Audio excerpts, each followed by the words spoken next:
Good morning everyone. నా పేరు doctor Anil Kumar నరాల్ Shetty, సెండ్నీ city హాస్పిటల్స్లో చీఫ్ ఇంటర్నేషనల్ కార్డియాలజిస్ట్గా పనిచేస్తున్నాను. లెఫ్ట్ హ్యాండ్ పెయిన్ చాలామందికి లాగుతూ ఉంటుంది.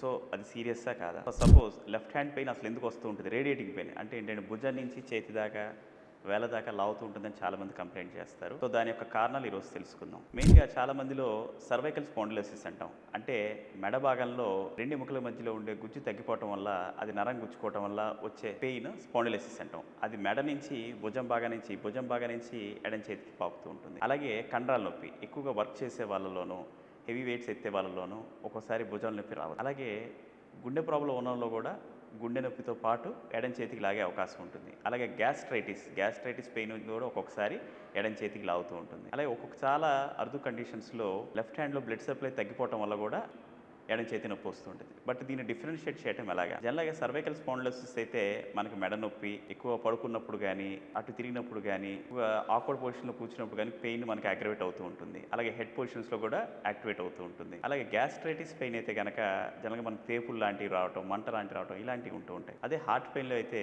ఛాతిలో పట్టేసినట్టు అనిపించి ఆ పెయిన్ మనకి ఎడం చేతికి లాగుతూ ఉంటుంది. అలాగే బ్లడ్ సప్లై తగ్గిన వాళ్ళకి ఏమవుతుందంటే ఎడం చేతిలో చేతి కలర్ రంగు మారటం, చేయి చల్లబడటం ఇలాంటి సిమ్టమ్స్ ఉంటూ ఉంటాయి. సో దేని కండిషన్ బట్టి దాన్ని మనం ట్రీట్ చేసుకుంటూ ఉండాలి.